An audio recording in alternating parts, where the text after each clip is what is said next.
12월 12일 토요일 아침 예배 말씀 영상입니다.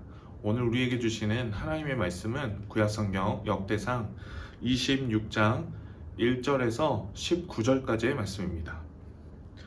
제가 가진 성경으로 구약성경 648면에 있습니다.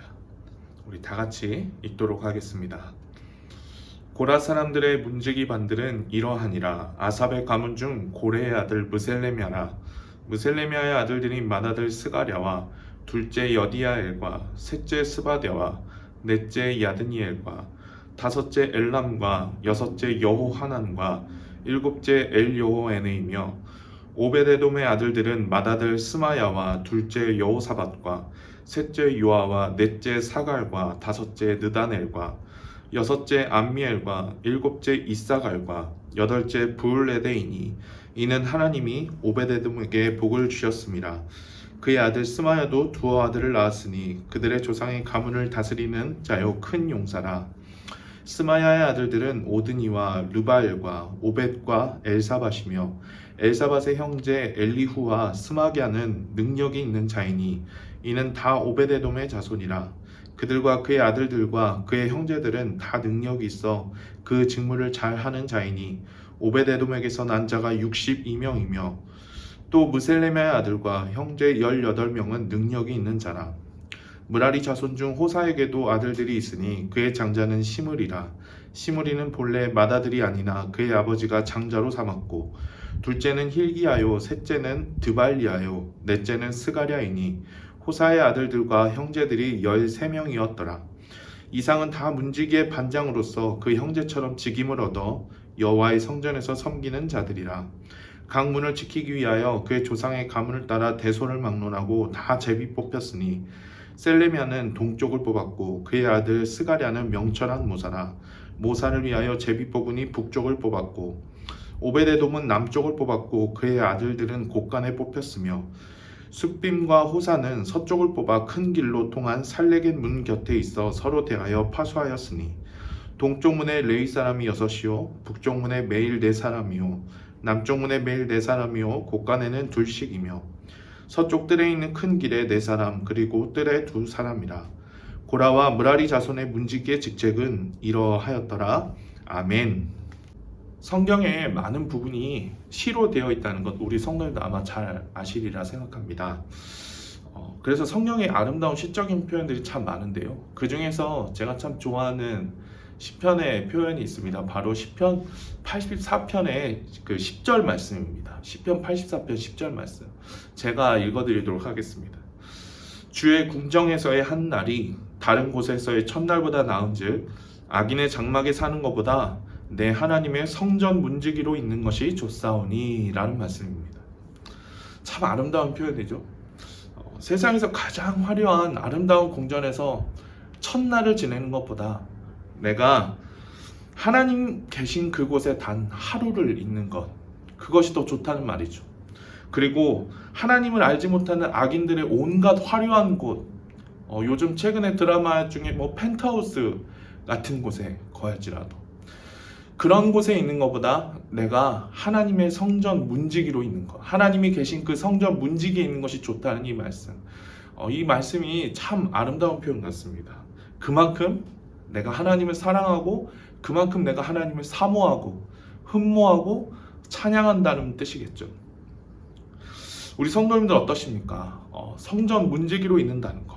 여러분 이 성경의 표현이 단순히 지금 우리 표현대로 하면 교회 건물에 앉아가지고 이 교회 건물에 그냥 눌러 앉아 있는 것을 표현하는 것은 아니라는 건 잘 아시리라 생각합니다. 성전 문지기에 있는다는 것이 더 좋다는 게 무슨 말일까요?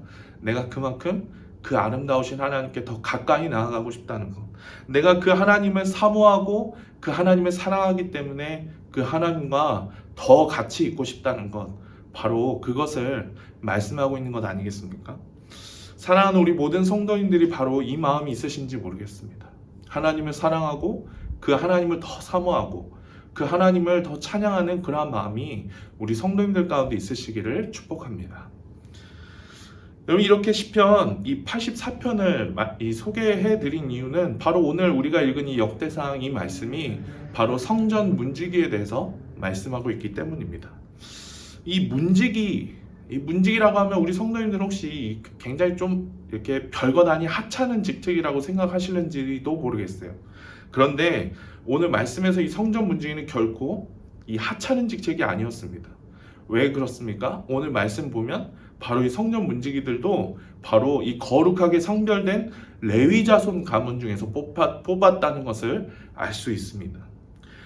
그리고 이 대대로 성전 문지기를 담당하던 이 유서 깊은 가문들이 있었다는 것을 오늘 말씀을 통해 알 수 있어요. 여러분, 오늘 말씀이 성전 문지기를 담당하게 된 세 개의 가문이 있다라고 말하는데 1절에 보시면 하나는 이 바로 무셀레미아라는 가문입니다. 그리고 둘째는 바로 4절에 나오는 오베데돔의 가문, 그리고 마지막 셋째는 10절에 나오는 호사의 가문이라고 할 수 있습니다. 이 무셀레미아의 가문에서 문지기가 몇 명이요? 바로 18명. 그리고 오베데돔의 가문에서 문지기 반장이 총 62명. 그리고 이 호사의 가문에서 문지기 반장들이 13명. 그래서 총 다 합치면 93명의 문지기 반장들이 있었다라고 말씀합니다. 이들이 바로 성전 문지기의 이 각 문을 제비 뽑아 맡아서 수비하는 것이죠.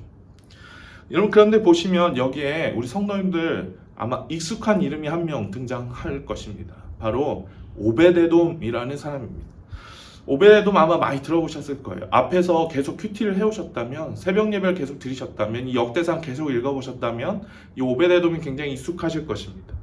오베데돔은 역대상 23장에 등장하는데 하나님의 궤를 수레에 싣고 다윗이 이 하나님의 궤를 예루살렘으로 메어 올리려 하죠. 그때 이 우사라는 사람이 하나님의 궤가 흔들리니까 그것을 잘못 붙잡다가 하나님의 진노를 받아 그 자리에서 죽고 맙니다. 바로 베레스 우사 사건이죠. 이 베레스 우사 사건으로 인해서 다윗은 이 하나님의 궤를 예루살렘으로 메어오는 것을 두려워하게 되고, 그래서 이 하나님의 궤를 어디 중간에 둘 데가 없나 찾아보다가 바로 이 오베데돔이라는 사람, 이 집에 석 달간을 안치하게 됩니다. 여러분, 근데 참 놀라운 일입니다. 우리 박유미 권사님이 저한테 그런 질문 하셨어요. 이 오베데돔이 가드 사람이라고 하는데 가드 사람이면 이 오베데돔이 이방인이 아니냐는 것이죠. 오베데돔이 그럼 이방인이라면 어떻게 하나님의 궤를 지키고 있을 수 있었느냐라고 질문하셨는데 이거 맞는 질문입니다. 이 가드는 블레셋 사람들이 살던 지방이거든요. 우리 박 권사님 그런 질문을 하시는 것이 맞습니다. 여기에서 우리 성도님들이 이 놀라운 하나님의 은혜를 보실 수 있기 바랍니다. 이 사울 왕이 블레셋과의 전투에서 패해서 이 하나님의 궤를 빼앗기잖아요, 블레셋 사람들에게. 여러분, 근데 이 블레셋 땅에 궤가 이르는 곳마다 이 하나님이 큰 재앙으로 이 블레셋 사람들을 치셨습니다. 여러분, 그래서 점점 이 궤가 계속 옮겨 다니다가 나중에 이제 기럇 여아림이라는 곳에 이제 정착하게 되는데, 나중에 이 오베데돔의 집에 하나님의 궤가 있었을 때는 정반대였거든요.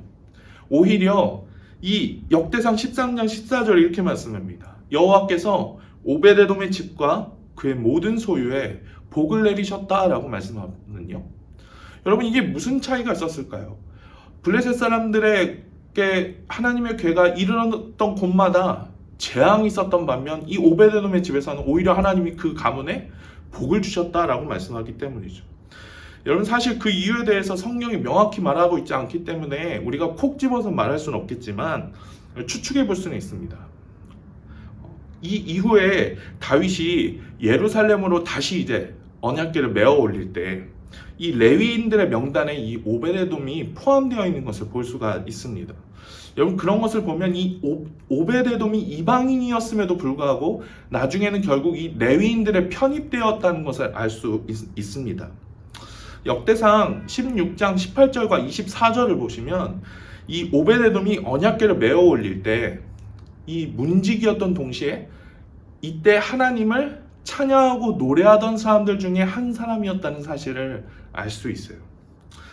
여러분, 이런 것들을 보면 오베데돔이 하나님의 궤를 어떤 마음으로 어떤 자세로 대했는지 우리는 추측해 볼 수가 있습니다. 여러분, 사울이나 다른 블레셋 사람들, 이 하나님의 궤를 자기 마음대로 취급했던 사람들은 어땠습니까? 바로 그 사람들은 이 세상에서 기껏해야 이 하나님의 궤를 자신들의 승리를 상징하거나 자신들의 승리를 돕는 어떤 부적이나 미식과도 같은 것 정도로 여겼거든요. 여러분, 그런데 오베데돔은 그렇게 사울이나 블레셋이 했던 것처럼 하나님의 궤를 이용하려 하지 않았습니다. 오히려 그 하나님의 궤를 오히려 섬기고 찬양해야 될 대상으로 그렇게 하나님을 여겼던 것이죠. 세상에서의 성공을 위해 하나님을 이용하려고 했던 이 사울이나 블레셋 사람들과 같이 아니하고 이 하나님을 사랑하고 하나님을 찬양하고 하나님을 흠모하는 대상으로 이 오베데돔이 여겼다는 것입니다. 바로 이것이 이 오베데돔과 이 사울과 블레셋 사람들과의 결정적인 차이라고 할 수 있어요. 여러분, 그래서 오베데돔은 앞에서 말씀드린 대로 역대상 13장 14절에 말씀한 대로 하나님께 복을 받았습니다.